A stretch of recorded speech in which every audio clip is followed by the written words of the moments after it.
Assalamualaikum warahmatullahi wabarakatuh. Di sini saya akan menjelaskan tentang frekuensi shift keying atau FSK modulation. Di sini kita beranggotakan, yaitu yang pertama Faisal Setiawan dengan NIM 19101047, kemudian saya sendiri, saya Usi Fajriatun Nafsi dengan NIM 19101050, kemudian ada Andreas Rami Hasiolan dengan NIM 19101105. Nah, di sini saya akan menjelaskan tentang modulasi. Modulasi sendiri yaitu proses yang mengubah parameter-parameter dari gelombang pembawa atau carrier wave sesuai dengan gelombang modulasi atau sinyal informasi. Parameter-parameter dari gelombang pembawa yang dapat dimodulasi adalah amplitudo, frekuensi, dan fasa. Kemudian di sini terdapat 3 macam cara untuk melakukan pemodulasian gelombang pembawa, yaitu yang pertama amplitudo shift keying atau ASK, kemudian ada fasa shift keying atau PSK, kemudian ada frekuensi shift keying atau FSK. Selanjutnya di sini saya akan menjelaskan tentang frekuensi shift keying atau FSK. Pada modulasi FSK, frekuensi gelombang pembawa diubah-ubah antara dua nilai yang berbeda dalam bentuk pengiriman pulsa sinusoida dengan frekuensi tertentu yang mewakili logika 0 dan pulsa sinusoida dengan frekuensi lainnya untuk logika 1. Kemudian di sini terdapat gelombang yang termodulasi oleh FSK sebagai frekuensi waktu. Pada gambar tersebut diperoleh yaitu Fc dalam kurung T dalam frekuensi waktu sama dengan A cos T. Dengan Fc sendiri yaitu gelombang pembawa termodulasi, kemudian A-nya sendiri yaitu amplitudo gelombang pembawa dengan satuannya yaitu watt, kemudian omega yaitu frekuensi sudut dengan satuannya yaitu radian. Kemudian untuk blok diagram pembangkitan atau modulator FSK ditunjukkan pada gambar berikut. Pada gambar tersebut, pembangkitan FSK terdiri dari dua osilator lokal yang mempunyai frekuensi yang berbeda, yaitu F1 dan F2. Apabila masukan diberi logika 1, maka osilator dengan frekuensi F1 akan on, dan osilator F2 akan off. Sebaliknya, apabila masukan diberi logika 0, dengan rangkaian pembalik osilator dengan frekuensi F2 akan on, dan osilator dengan frekuensi F1 off.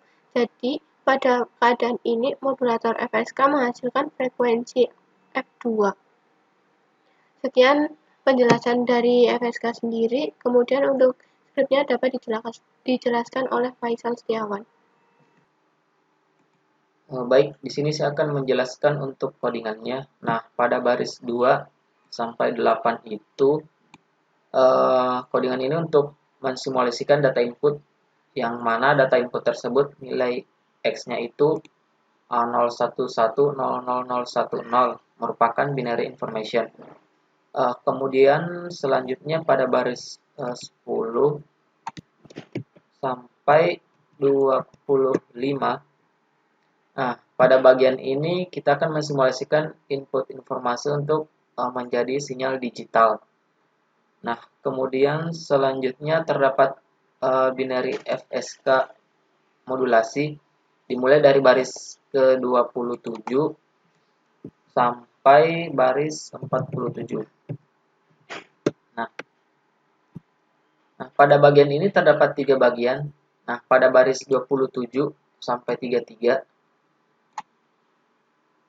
menyatakan terdapat dua sumber frekuensi, di mana dua frekuensi mewakili high dan low. Selanjutnya pada baris 34 sampai 41. Nah, digunakan sebagai untuk membandingkan data input. Kemudian dari baris 42 sampai 47 digunakan untuk menunjukkan bentuk gelombang modulasi. Nah, selanjutnya kita beralih ke binary FSK demodulasi.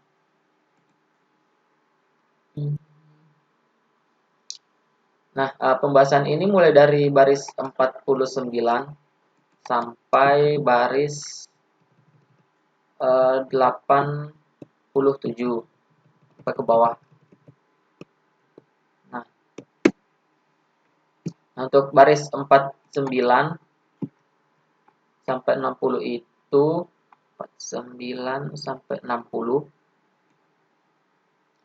pengkodingan ini menunjukkan sinyal demodulasi digabungkan kembali dengan frekuensi carrier.